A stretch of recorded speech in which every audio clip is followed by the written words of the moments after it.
Like if we vote to allow the people online to participate without forum, right?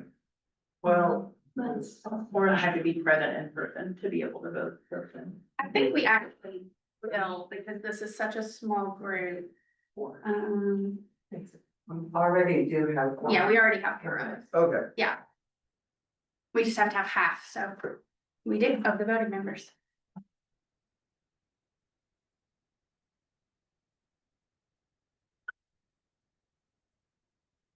We want to wait a couple more minutes for doing that.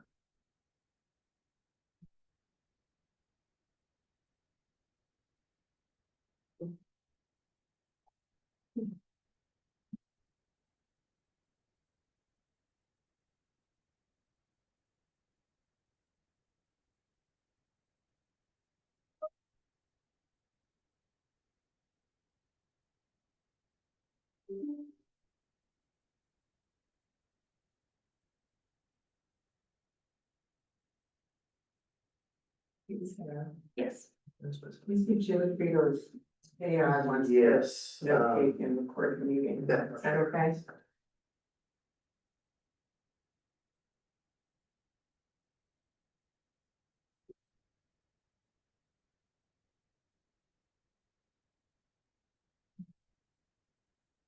Even if people have a legit reason, yeah, online, they can't vote. They can, they just have to be voted in.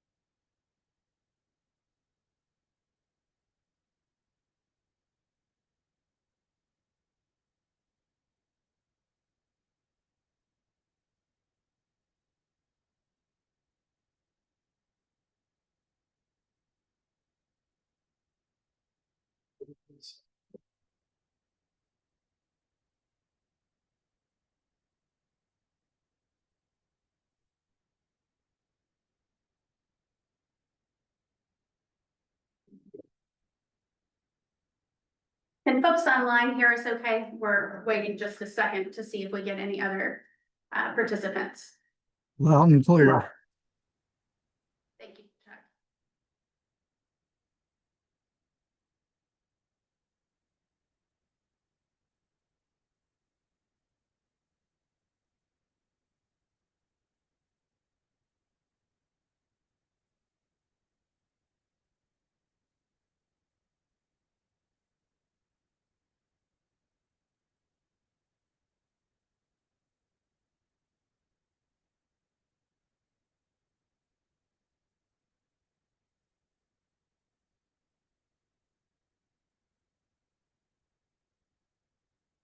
This will start her up.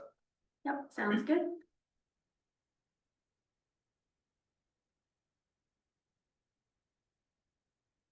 All right, good afternoon, everybody. It's the 17th of June, 2025, for our TJPDC RTAC meeting. I call the meeting to order. Tom Evans is Junior Chair, and I don't believe we have anybody from the public with us, correct? Correct. Any housekeeping items before we move into the minutes that you would like to discuss? I have one quick thing. I noticed in the minutes, you're showing Trey Walton as alternate for Fluvanna County. That should be changed to Alex. Okay. I think I have that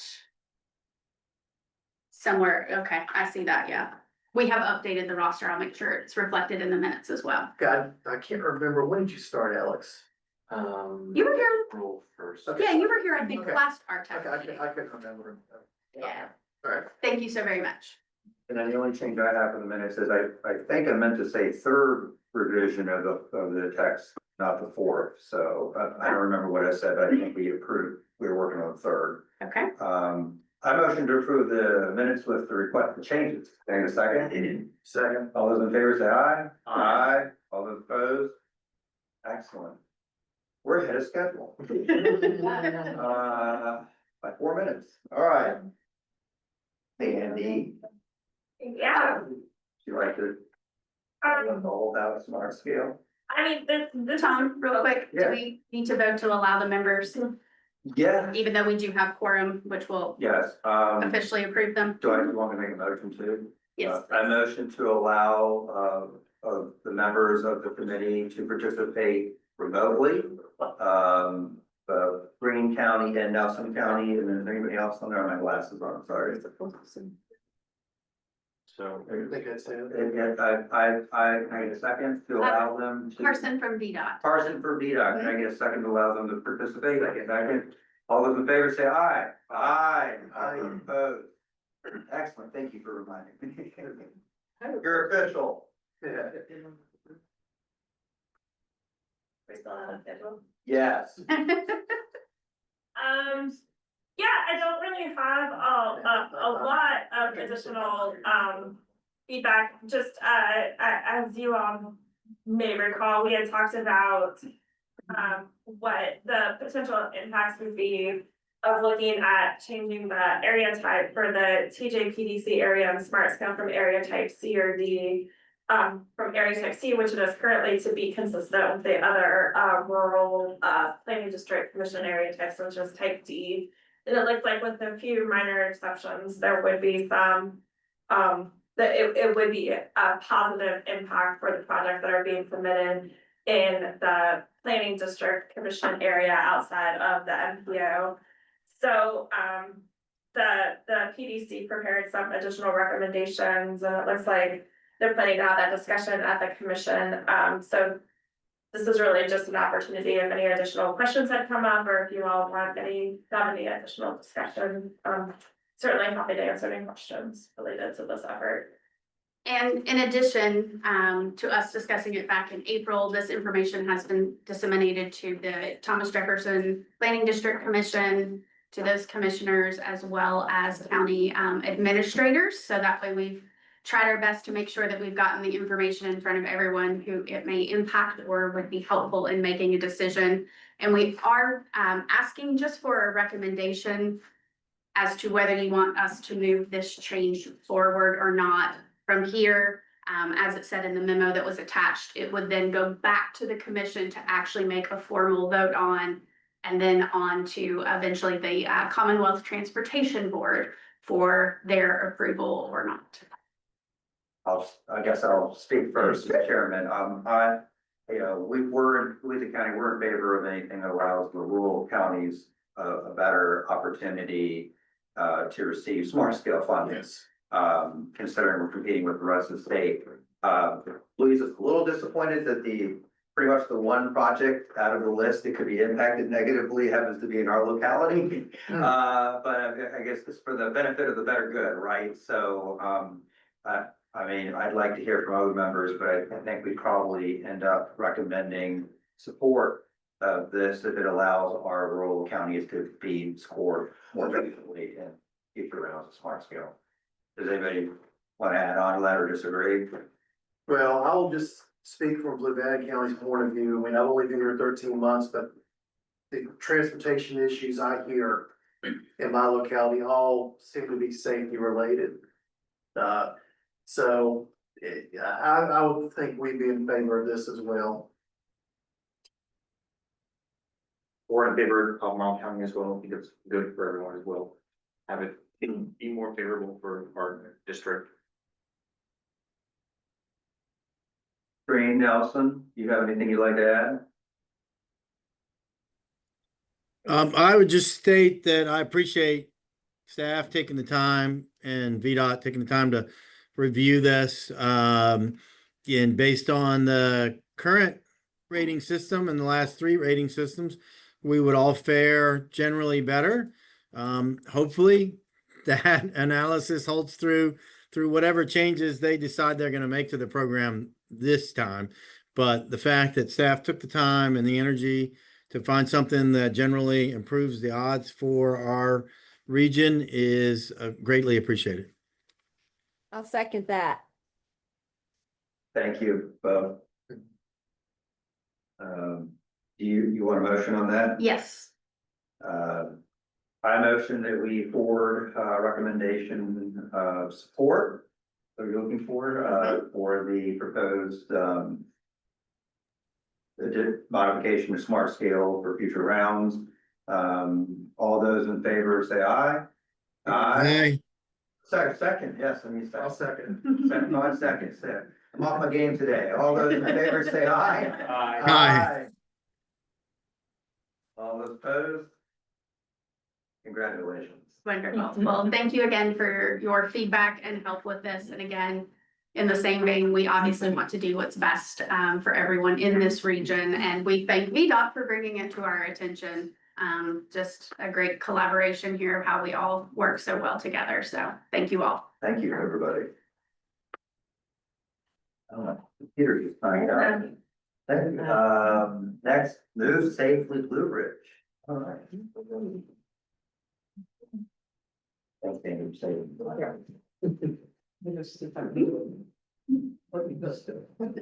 If not, I got your back. If you want.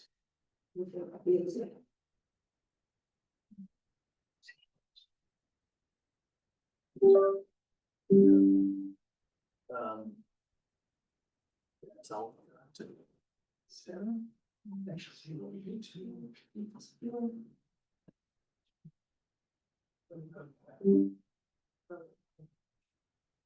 Last time I forgot to share the screen. Easy mistake. It's for the best of us. And this is what I'm doing.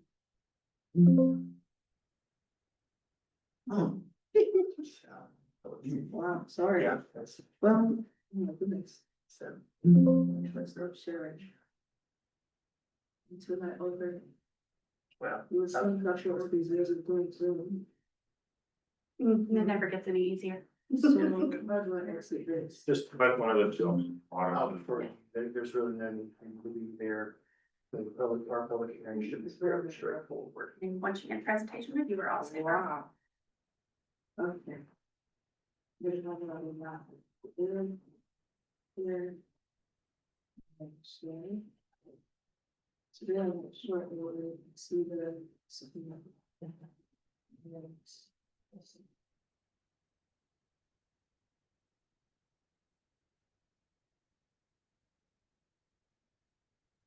Oh, Got it.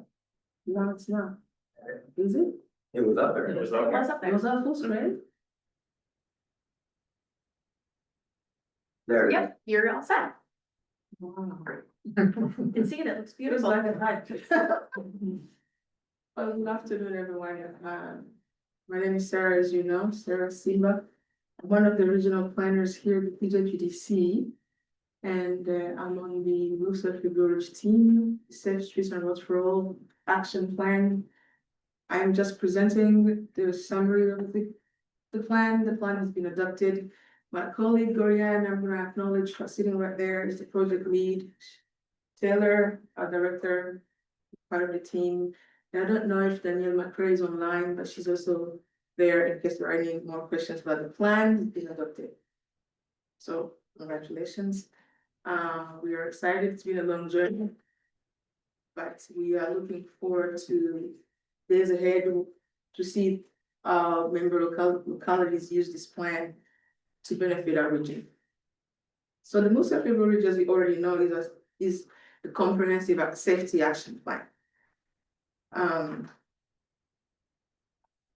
The plan that was adopted, as we all know, is tailored with specific chapters for each specific locality based on specific needs for different regions. If I'm speaking French, forgive me. Yeah, you can see what's going on. But you can stop me if I'm not making sense or if, yeah, I'm not speaking like myself, but you understand. I'm sure you understand it. Come back to Brian. So the agenda today includes, I talked a little bit about the background of Louisa and leadership commitment planning process. One of the methodology that was used, which is the high injury network, the 4 E's of the roadway safety.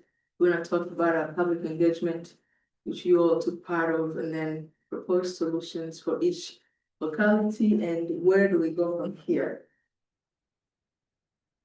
So the plan is to simply reduce roadway deaths and serious injuries for all road users, regardless of what they do.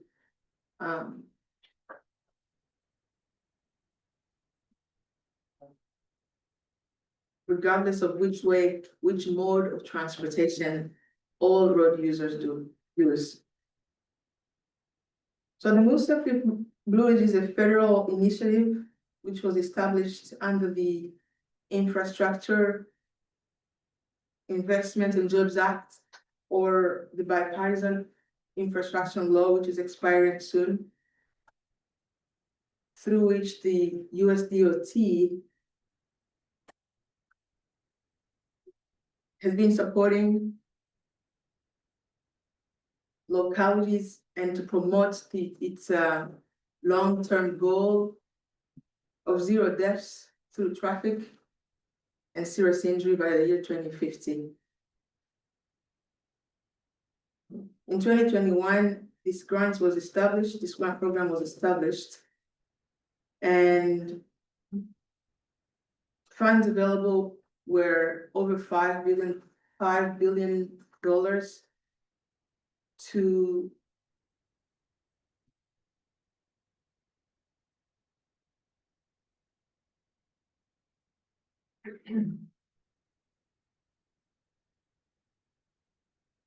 support not only regional PDCs like this PDC, of course, through the PDC local governments, but also tribal governments as well.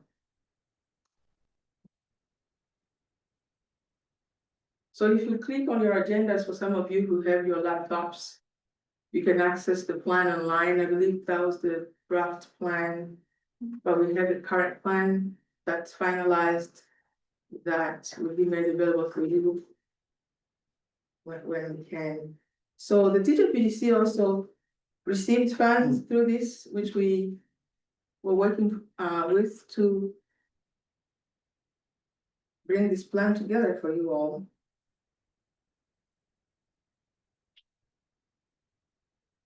Through this plan, we funded evaluation of different policies and programs, and there was a guidance at the end on implementation, which I think is exciting for this group, because we don't want this plan to sit on shelves. We want not that people will do that, but just in case to emphasize that.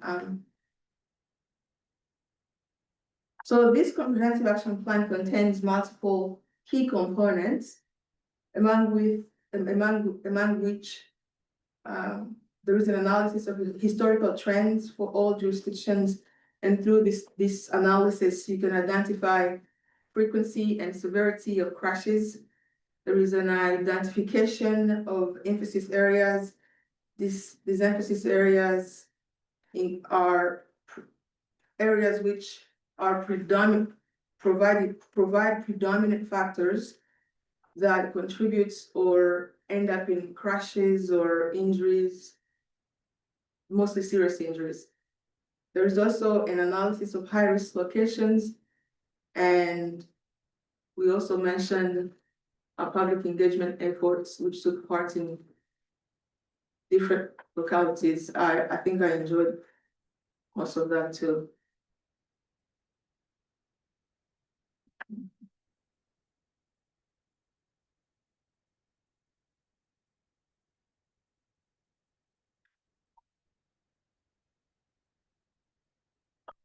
No, I'm not putting you to sleep. It's always hard after lunch. No, not quite.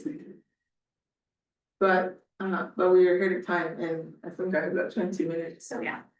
So please don't fall asleep. Or ask questions if you can. Not that you would. I have a question, but you want me to wait till the end, that's fine. But I mean, Oh, wait, it's an end of presentation. I see. No, that makes sense. Yeah. I won't spoil Oh, With anticipation. it. yeah. So early in the process, all our member governments committed to be active participants. They committed to be involved in the planning process.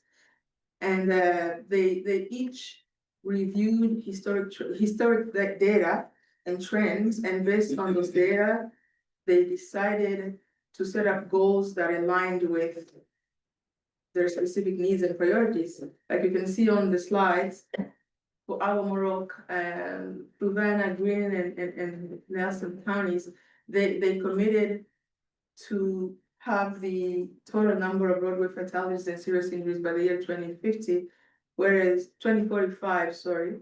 Whereas for Charlottesville, they committed to eliminate all roadway deaths in the city by the same year, however, they additionally committed to reducing the number of serious injuries by 50%. So that's a little difference, different there. The next point here is the planning process. The planning process, as you can see on the screen, which you've seen before, really was successful because of all the working group members met multiple times regularly, brainstormed, discussed, reviewed the data. Some of us went for site visits and those pop-up events like we'll talk about later. So thank you to everyone that participated. I know many meetings, Todd, I saw you, I remember seeing you, multiple conversations. Sorry to mention names, of course I'm not supposed to mention names, but it's been good. I'm still learning. Yeah, so the planning process included 3 rounds of public engagements and 4 main components of the plan developments from spring 2022 through spring 2025. And this planning process was the foundation of the development of the safety plan. So later on, when we show to you the slide on proposed solutions, these proposed solutions came and were established for each locality through these discussions and meetings and like conversing, like the collaboration there, I think is what's key here, because not only one party came up with these proposed solutions, but all of us came together and discussed what was better for Fluvanna, for instance, Greene County and so forth. And then I feel like people learned from each other and there were similar trends in the discussions that we had there. So the first step involved a thorough assessment of current roadway conditions to pinpoint existing safety issues and opportunities for improvement. The second step helped us to identify issues and opportunities that the project team organized based on different factors such as severity, potential impacts to ensure the most critical safety concerns were identified, therefore which one would be priorities for each region and so on. And following that, there was a prioritization. The team also formulated targeted strategies to address the identified issues, incorporating best practices, innovative solutions, and all stakeholders' inputs were considered. And finally, the last step was the creation of an action plan outlined, which included different measures and timeframes and responsibility for implementing the proposed solutions. Yeah.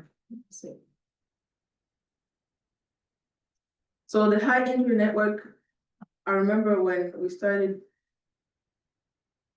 this, at least when I started, and when we were talking about sites to visit or locations to consider, questions were asked here.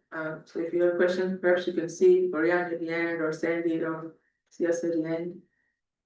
But this is one of the methodology that we used among the few that we were considering. And the high injury network was the most preferred and was therefore used to improve roadway safety throughout this plan. So here's a map that shows roadway segments throughout the region. And they represent the highest, I don't see my amounts. Yeah. Oops. They represent the highest concentration of severe crashes throughout the region.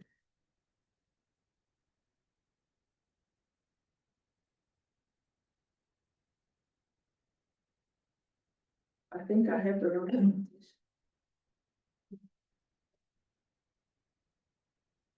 So we are all familiar with the 40s of roadway safety, so there's no need to say much there. But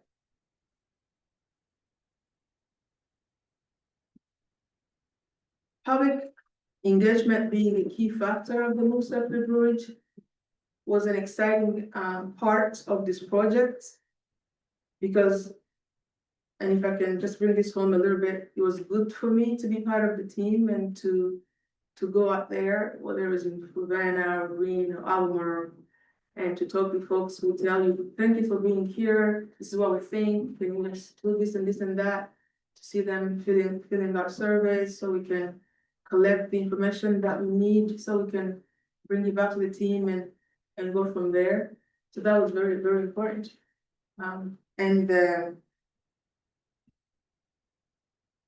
This engagement provided the team with insights that cannot be traded, it cannot be exchanged, as you already know.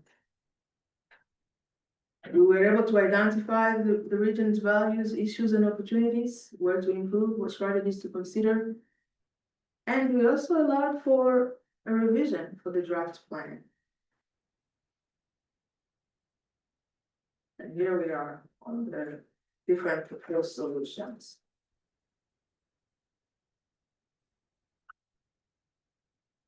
Proposed solutions, like I said, were fair jurisdiction,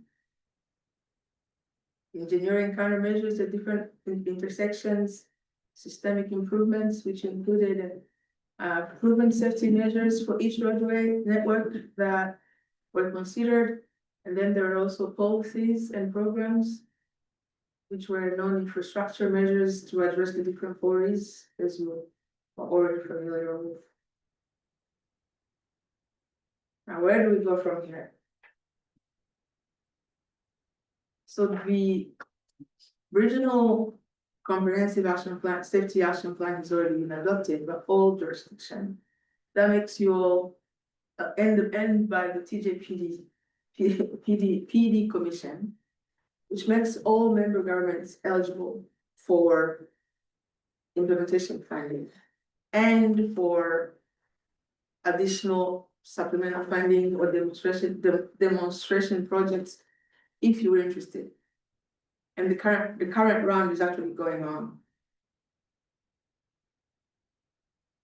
So now all member jurisdictions are well placed, and they have increased their competitiveness to seek and potentially receive additional funding through different sources, not just the Safe Streets and Road for All. So there is still there are still funding that after this round, and perhaps next year will be the last round. So we do encourage you all to pursue these funds if you'd like next year, and we are here to help you in any way, shape, or form with all the enthusiasm that we have. Probably by then I will be freed from what I have in my mouth to speak more freely. But funding is there currently, and even though this round it's kind of too late because the application is due June 26th, but the next round is there. And so if we start early, perhaps, I don't know, September, October, we can help you all how to move forward with that one. But there are other sources too that you would consider for funding: smart scale, a highway safety improvement program, revenue sharing. And the team is planning to provide an update every year on crash data. I looked at the website today, it looks really good. The Move Safely Bridge, the action plan is there, so yeah. If there are any questions, but this is not really for you all. So just to understand how, great, thank you, presentation, by the way. And I'd seen this earlier this morning too. Oh, yeah. Yeah. But just trying to get my head around how this, we can use this. So the segments we saw on that map, we could refer to this plan and say these segments were identified as whatever the tier is, I can't really see. But it could be used to give localities a competitive advantage I believe so, yes. when applying for funding. I Well, think so, but he can. So this is one of the methodologies that was used for the development of the plan. This methodology was decided between the working group members, which represented staff from all of the jurisdictions and VDOT as well. So this defined methodology serves as a map that shows the highest concentration of crashes that resulted in a fatality or a serious injury in the county. So this methodology was used to inform the project team of where those locations are, which was then used to identify the proposed solutions when it came like the systemic improvements and the spot specific improvements as well. So this is recommending specific improvements. The plan, yes, the plan has spot specific improvements for each of the jurisdictions and also has systemic improvements that could be applied on along the entire network within it. So are these improvements that are things that are already been identified in things like long range or rural transportation plans? I mean, I'm just wondering how these plans support each other or. Yeah, they support each other, of course, but this is a different effort than the long range transportation. Yeah, I know, but there are all ways to get priorities.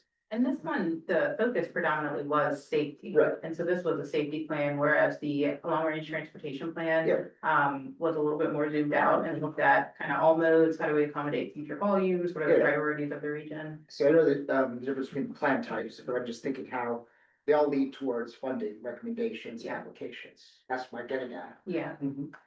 And so this one specifically, now that the PDC has completed this plan, it now makes all of our localities eligible to compete for this bucket of Yeah, funding. that's what I was asking. The question I have for smart scale RTD sharing. How do back to the main, or the map slide, actually, thank you, Sarah. How do the tier 1 and the tier 2, do those match up with V-Trans now, or are we gonna go with V-Trans needs still, or are we gonna rely on this for how we kind of prioritize projects? Yeah, that's well, in terms of like eligibility for smart scale or like what our priority is with a smart scale, V-Trans is still going to dictate that, so probably the sweet spot would be where there's overlap, Yeah, okay, Yeah. right? but this is not gonna, I guess, take over for V-Trans for area. No, Okay, cool. yeah. But does smart scale consider this as an extra thing? Okay. This has nothing to do with us. What things we could do potentially is, combine the two maps. Yeah, And do a buffer and see like where there's overlap, if you wanted to use this to help prioritize locations for smart scale applications. I mean, this would be just one component of what makes up V-Trans, because it doesn't necessarily just look at safety. It looks at congestion, it looks at access, it looks at bike and pedestrian. It looks at a whole range of factors, not just safety. So, but it does include safety as one of the factors that it looks at in developing what the tier priorities are for V-Trans. It's the same thing we use for PSI. We used to go out and roll out the PSI locations to the localities every round. And actually, I think the previous long-range plan, they used the PSI locations to identify where the safety hotspots were so that they could be referenced in the rural long-range plan that the PDC currently has. This can replace that information because this is more detailed than the information we used before. so this is a better substitute, not for V-Trans, but for PSI segments and PSI locations? Well, I mean, we're gonna score it based Or- on the number of crashes and not necessarily and how they compare to other parts of the district. The PSIs just looks at total crashes, not so much at the severity of the crash. Yeah, I would say though, because this is based on the high injury network, correct me if I'm wrong, these are all based on either moderate, severe injuries or fatalities, is that correct? Well, yeah, but, Yeah. so I just wanna mention that the high injury network map was developed with data using, data from 2018 to 2022, so any, like, 2023 data or any previous data will not be included in the high injury network for this one.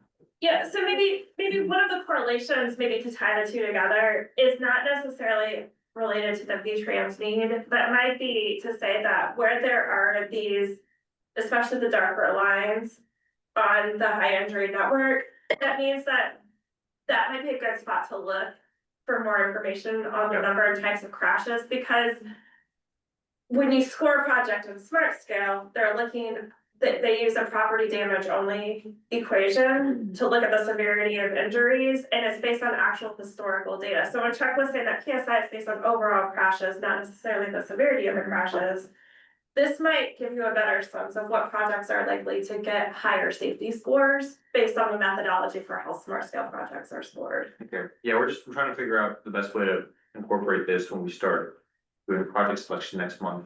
Yeah, I mean, I would assume there'd be a correlation, but I haven't looked at this data very carefully to make that comparison.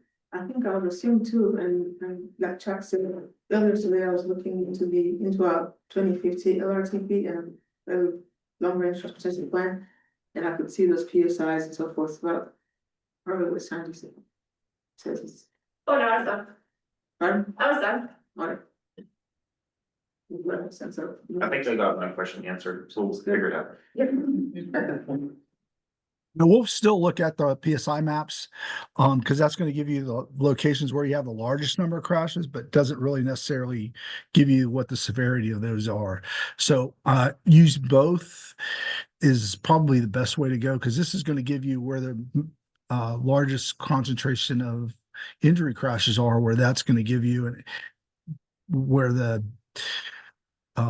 most crashes occur. And then from that, we can tease out where we can actually look at that further and pull more current data and get more accurate data. Because even the PSI data is only through 2023. So we don't have PSI data for 2024 yet. And it won't be out until November. So any way we go, we're going to have to go re-pull the crash data and look at a location. But this will hone us in on what locations to look at.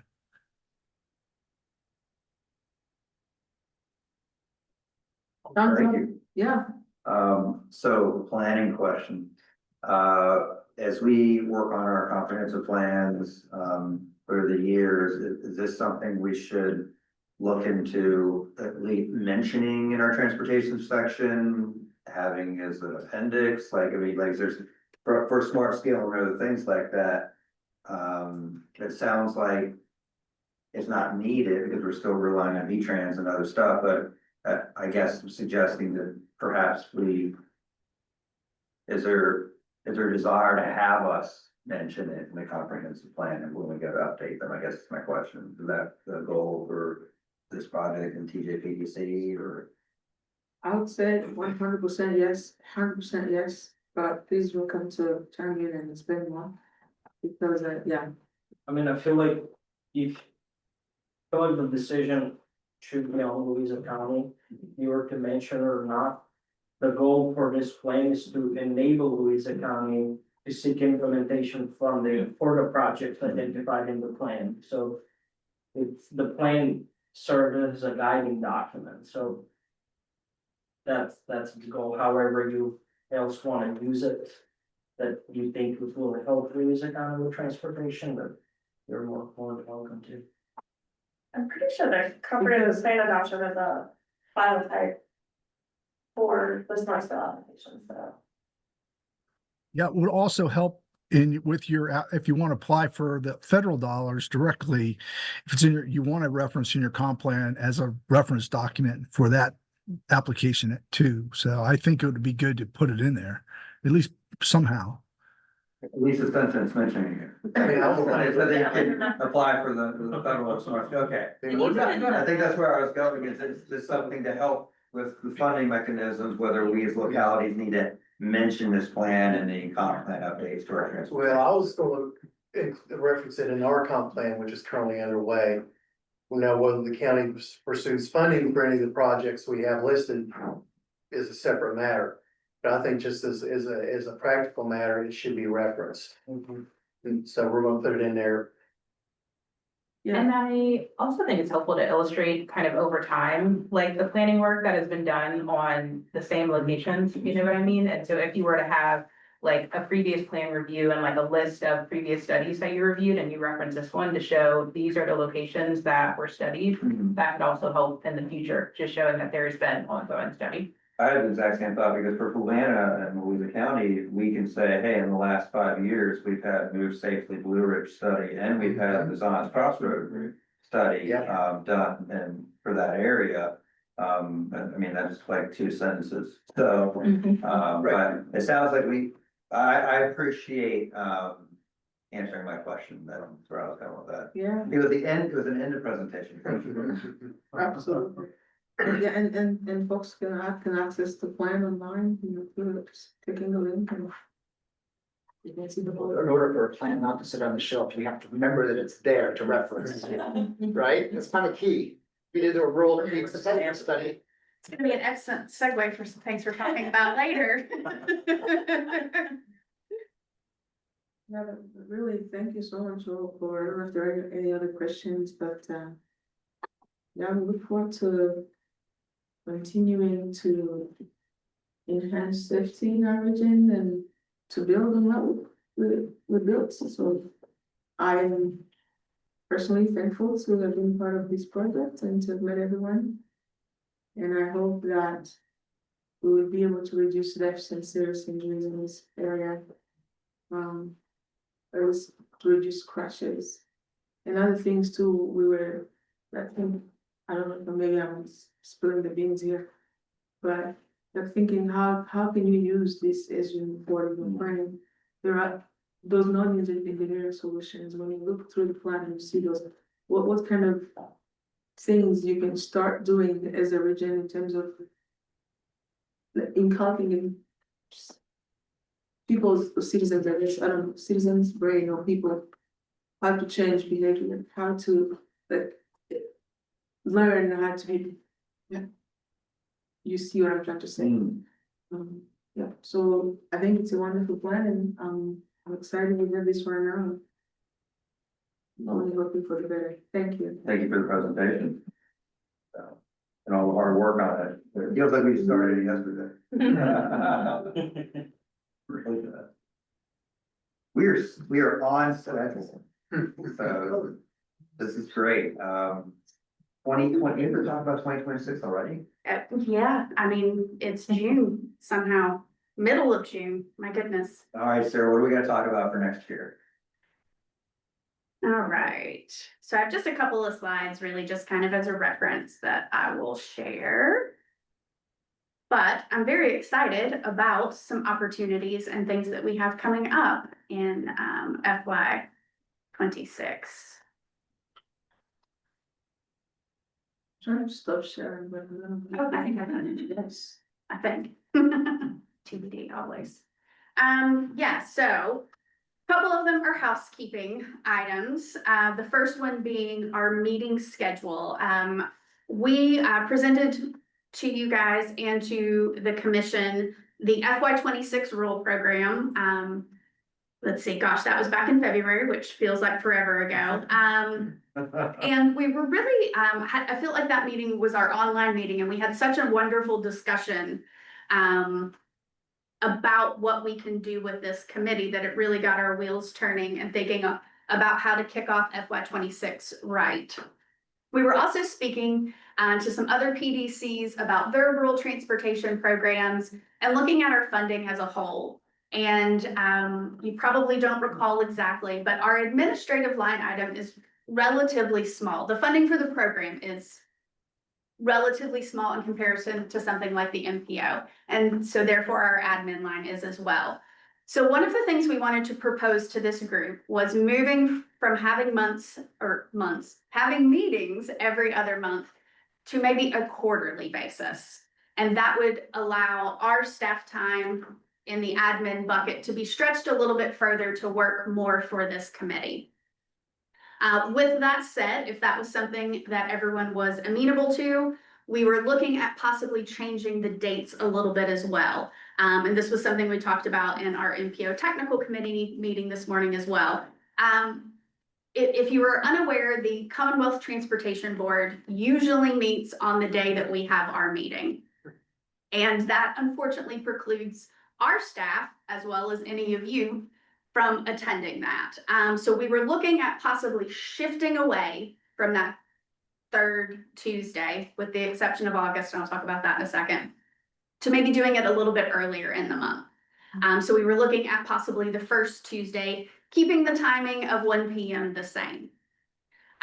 So I wanted to list the dates here just so that you could kind of see them and think about it. Obviously, you know, we need to coordinate everyone, so we need to check calendars.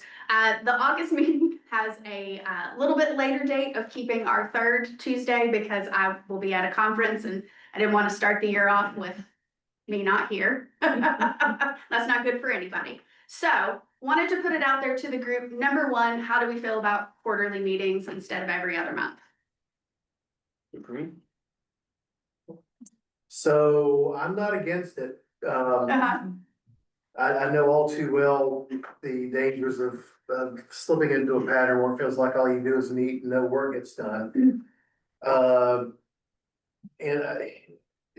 I apologize if this has been addressed before. Is it going to affect our effectiveness as far as being able to make recommendations or get stuff out to your board or to our local governing bodies? I think that is an excellent question, and I appreciate you raising that, Todd. I think we've looked at the way the calendar kind of falls in those annual work tasks like the work program and how that has to go before the commission. It goes before you guys first, then the commission, and then we send it to VDOT. And it looks like as of right now, this will still keep us relatively effective and on schedule with any of those timelines.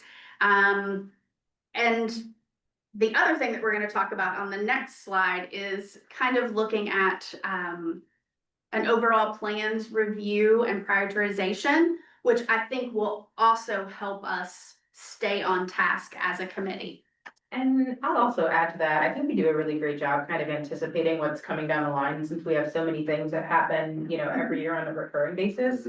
But this also, even if we go to quarterly, this does not preclude you all from saying, we need a special meeting for X, Y, and Z, and you can call that and schedule that. Or also having, you know, communications through email and things like that of approvals and plans, yeah. This is jumping the gun, but Dylan just mentioned what I was thinking, November 4th election day, which is a state holiday. Yeah. Okay, that was something that was on our radar, and we are not closed and we're unsure about everyone else's schedule. Yeah, Pretty sure we are. okay. We are. That is good information to have and why it needs to be a discussion. Okay.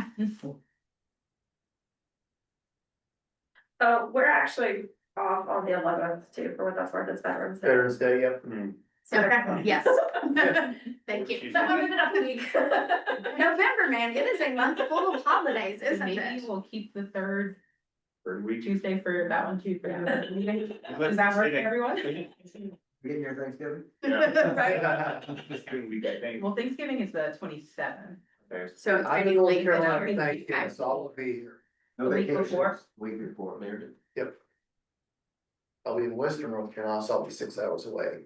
The week before. On the 18th. No, Thanksgiving. Okay. The week before, I'll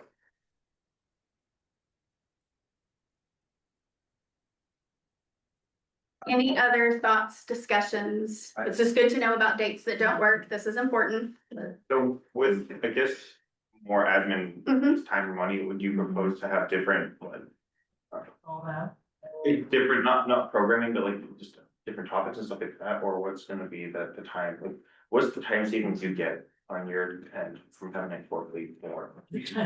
Well, we realized that there were also some VDOT meetings. We want to come to the localities a little bit more, and by freeing up having the every other month meetings, that gives us that admin time to go to Board of Supervisors meetings or come to a planning commission meeting, something like that, that would help keep us a little bit more plugged into your regular things that you're doing. The idea is that we want to kind of strengthen our knowledge of what's happening and how we can support you.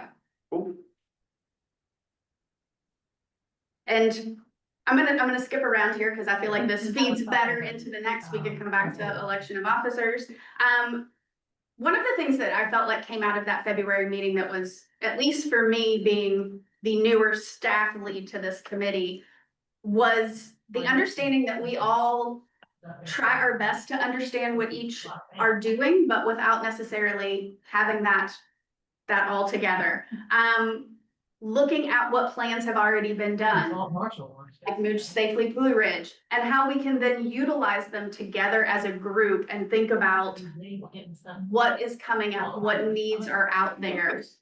We came up with the scope, and the scope was attached into your packet, of doing a rural transportation needs assessment, both as a committee to help us figure out how we can better support and serve our rural communities, and then forming into the development of the work plan each year, as well as the potential for a future rural long-range transportation plan. There was one of those that was completed in 2020. We don't necessarily have a set timeline to do that, but I think this will help us understand what that timeline should be and what that could look like for the future. So in that particular part, we're looking at doing that in the first half, possibly into January a little bit of FY26. And we really want to take a deep dive into what plans are already out there, reviewing those. Also, more importantly, understanding what plans you have coming up and the timelines for your comp plans and things like that. We also really want to involve this particular group, both through surveys and then through one-on-one discussions with the committee, as well as the locality staff, so that we understand how we can better support and meet the needs of our rural localities. And then lastly, the deliverable and what we'll have out of this is looking at, a list of here are all the plans, here are kind of what the needs, and then we can tackle that together as a group. So I certainly appreciate any feedback that you may have as you review that scope. If we're missing something, if you can think of something that would be beneficial for us to add before or as we're kicking off the next fiscal year in a few weeks, we are certainly very open to that. This is your committee, and we want to make sure that we are serving you guys. And so as far as timeline for this one, we're looking for this work to happen sort of the first half of fiscal year 26. And so that would be our staff going out, talking with you all, understanding what your transportation planning needs are, what studies you need help updating. If there's any gap in technical capacity that you have at your staff that the PDC can step in. It's really an exercise just for us to understand what should our work program actually be forecasting out for our staff. And I think in the scope, like I said, we would hope to wrap up in January. So then we would have also the second half of the year. If, once we review the list, we come up with something that says, hey, the RTAC committee, we want to see the TJPDC and this group tackle this particular small area plan or study or something like that. But then it would be, everyone would be on the same page and know that what we were looking at and what our options were to then continue that work. And then for the next year, and then the next year. Does that make sense? So it has transportation, not transit, because we did the rural transit needs assessment. Yeah. It has the same map. Yes, I know. That is a battle we face regularly in this agency. Yes. Which T do you mean today? All right, and then the other item that I just wanted to get on everyone's radar is at the first meeting of FY26, we will have the election of the new officers. So I wanted to put that bug in anyone's ear in case you were thinking that you would like a leadership role with this committee. And that's really all for me specifically. And again, happy to continue discussion or answer any questions about any of these items. This is totally out of curiosity. Mhm. How much does TJPDC get from the state for transportation planning? Is 58,000? Yes. Okay, so I guess that's standard for all of DCs. That's what my former employer got. Yes. Okay. And that has been the same amount for, I can't tell you exactly For how a many while, years, but yeah. for a while. And so, you know, as I'm sure you guys are all aware with all of your budgets, those dollars don't stretch as far every year. So we were really just trying to be mindful of how we could get the most work done for the funding that we have. And that would be valuable and meaningful to you as individuals and to your localities. You guys have considerably more staff than my former employer. It was easier for us to spend that money, did that. Or to use it for stuff like that. It wasn't, we weren't as tight, as stretched as you guys are. So I feel for you. Thank you.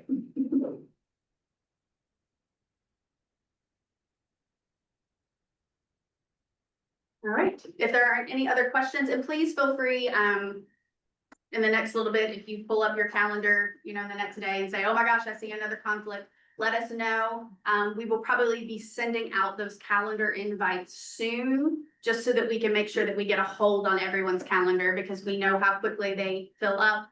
We had a lot of fun trying to find dates, so I understand everyone is busy. But that's why we wanted to present it to you now, so that we could get that set up, and we have noted about November, so. All right. Well, that's good. I think we're all in agreement. We like the idea of a quarterly meeting. Anything else you want to talk about in 2026 before we go around it? Nothing from me. Right. Who wants to start round two? I'll start. So for us, AC 44 has gone through, or our transportation chapter has gone through both PC and board now with feedback from them. So we're updating that right now. With feedback from the objectives and actions. If you want to watch that meeting, it's online and be here somewhere. And then also we had some rural rustic projects from the secondary 6-year plan that was adopted back in May, and there's, I think, 5 roads in that county that are getting paved that are right now gravel. So we did that. We also did a big revamp of kind of our rural rustic process, bless you, so that we the main thing is that the board here decided a few years back to have residents kind of vote on whether or not they wanted the road paved, be 2/3 approval.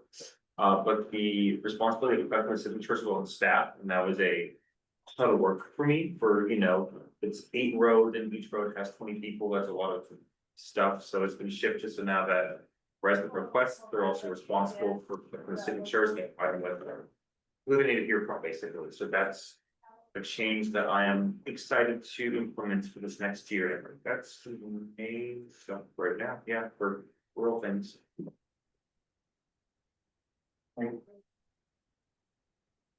I guess I'll go next. So for Fluvanna County, comp plan is moving. We have more advisory groups, and some of those are moving a little more smoothly than others, so it has been a bit of a slow process. I will give an update from last time. We did decide to submit a transportation alternatives pre-app for Port Union. It's a kind of a scaled down version of what we initially discussed. It's basically spot improvements within the village area. So it has been submitted and is being reviewed by VDOT. As far as the action items and move safe to the Blue Ridge, we did discuss briefly putting in this current cycle for a roundabout US 15 or Route 6, but the decision was made not to proceed at this time.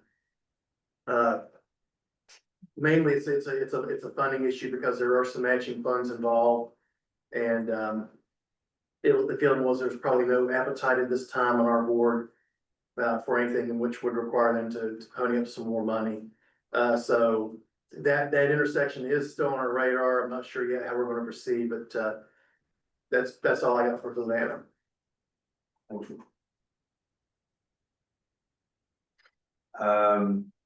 We just finished adopting a third round of our text updates to the code. We had a neighborhood meeting for the third Amazon data center campus last week.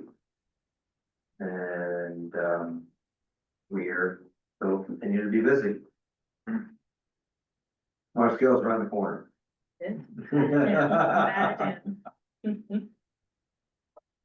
Sandy, tell us about, Sandy and Chuck, tell us about VDOT.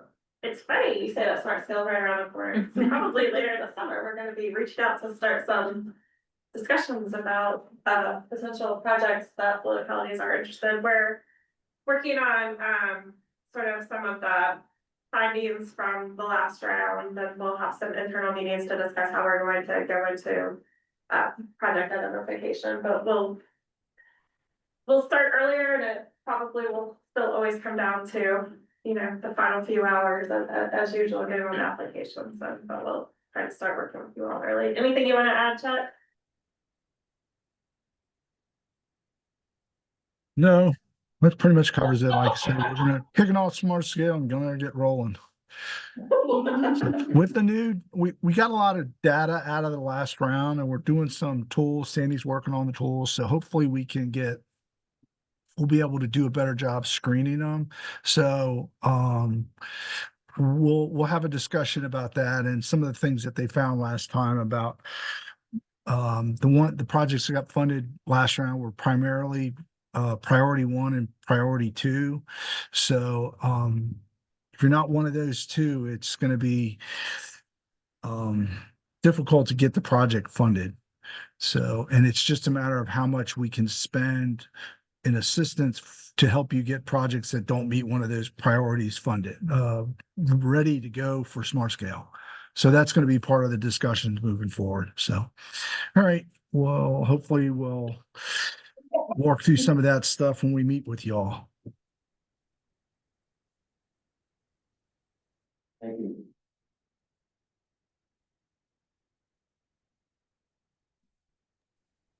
Greene, see Jim coming on. I'll just share, in Greene County, we are locally administering a smart scale project. And so we're working through the tiny little bit of red tape and minimal steps that VDOT requires for managing one of these projects. No sarcasm intended there. Now it's as you can imagine, it's very time consuming. It's a lot of details, lots and lots and lots and lots of checkboxes. VDOT likes checkboxes, and you can't move on until you check that box off. And our partners are great to work with, and a lot of great support from them on the project. Additionally, we're working through a developer proposed traffic improvement that the VDOT, CTB, our CTB member, all support, and simultaneously the Greene board does not. So it's an interesting, exciting time and some fun working relationship. So we do appreciate our partners at VDOT, and we enjoy excitement here. Thank you. Well, hi, it's Dylan and Nelson. I don't have much transportation related. This month, the board did adopt the resolution for Move Safely Blue Ridge. Hopefully they'll adopt the budget next week. The ordinance update process we're in the middle of has kind of put a pause on land use requests. So in that regard, things have been moving pretty slowly for public hearings, but if you haven't been yet, Belty's, a breakfast restaurant in Nellie's Ford, opened this past weekend and the food was fantastic. And they've got those belted Galloway cattle out back you can go pet. So they did a good job with that project that opened up. We had our TJPDC locality day last month, and that was a really great event and really appreciated all the staff coming out and going around the county with us. We really enjoyed that. Really appreciated that. Still need a planner, and now we need a permit technician as well. So continue to put your feelers out there for me. And after today, I'm really curious to see who's going to be running for our board seats this year, because that will affect me later on this year. So we will see how that goes.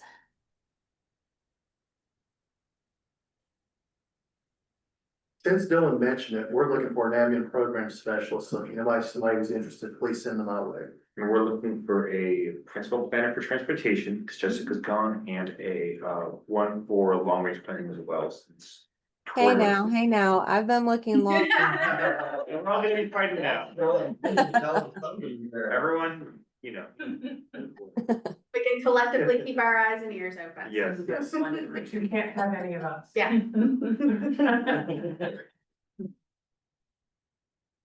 I am looking for a building inspector. You and me, Jason, anyone? So in terms of jobs, we've been up to a few things. We put in application requests to the RTAC, and the Criminal Transportation Board is voting on it, or just deliberating on it next Wednesday. Next Tuesday. Tuesday, 25th. You could watch that live, Ken. Do they broadcast it? Yeah. All right. Yeah. We put in for scheduling software, for microtransit demo, for, where do you have parking lot upgrade needs, security, lighting, electrical, wash station, so all that kind of stuff is in that, bundled in that, so we're hoping for success. We are doing right now, we're in the middle of a survey, community survey. It's just part of our due diligence every 2 years plus or minus. It's good to reach out. Some of these things we have to do. We like doing it. So the survey's out. I think this group, Sarah, you emailed this group, right? I think so, but I'll send it again just because it never. This is a verbal audio, audible to say, like, go look at that email. And if you need it, I can send you more information. So I really need, so Albemarle County right now is leading the pack. Charleston's next in terms of respondees. We have 258 so far. I'm pretty psyched about that. I'm hoping to have 1,000 by, or more of 1,000 by July 2nd is when it ends. So there's a QR code, but there's also flyers. That email from Sarah had suggested language for social media. Of course, put it in your own word. It was just try to make it easy for you. It has a graphic for posting on. If you have if your agency, organization, or county, local government has a calendar page or a social media present, we'd love it if you could just put that out there now, especially in our rural counties, right? We'd love to hear more from all of them, Fluvanna, Louisa, Greene, Nelson, Buckingham. Yeah, we've put it out on paper, QR codes, we've emailed partners, we've put it out on media, including TV, radio. I think Charlottesville Tomorrow wants to do something tomorrow, so look for that. We've done paid social, giving away gift cards. So we're trying to, pull out all the stops to get a good response. It's available in Spanish and English. There's a toggle at the top you can choose. And what's really cool about this is we'll be able to filter the results by locality. And be like, oh, so you can get a snapshot of what people in your locality said. So I can always bring that back to you in a presentation that's tailored to you all if you would like that. It cannot be before August 13th, which is our board meeting. I mean, anything of the results of the survey needs to hit our board before it goes out anywhere else. So anytime after August 13th, I'll probably be preparing something for them. For that one, I'll probably be taking that out and then customizing it, right? Take it on the road. Hopefully we'll learn some things and make some improvements. And there's a lot of open-ended questions. We're getting open feedback. It's interesting, all of that to say. So I think as a group, we are very interested to hear those results once you have them. But the message is, please spread the word. If you have a communications team or someone who does your socials, maybe it's you, I don't know. If you have an email list of people who've gotten in touch with you, whatever. You know best how you push it out in your localities, Heather. I don't want, I'm no expert there. You know, just to be fair, you should really standardize everything by per capita. Because, Yeah, you know, otherwise, of course, Albemarle has. of course, of course. And they're also have the most services. Yeah. And they pay the most, so I mean, it's, yeah, of course, it's no brainer. Thank you.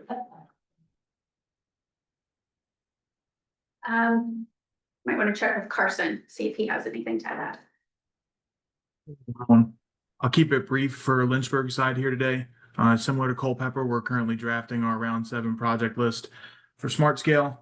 And Dylan, I'll probably be getting with you in the next couple of weeks. I know round 6 was pretty good for Nelson County with the funding of the Tambark roundabout. So we'll see what kind of projects we can get in for the county for round 7. Sounds good. Thank you. Yep.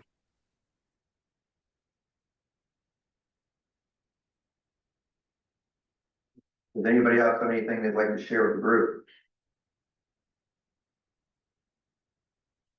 I don't see anybody from the public that's joining us. A motion to adjourn. All those in favor say aye. Aye. Those We're gonna opposed? do it like that. We're concluded. Thank you, everybody. Hey Sandy, do you ever have problems with bots? So you can go into your surveys? The bots going for our surveys, no,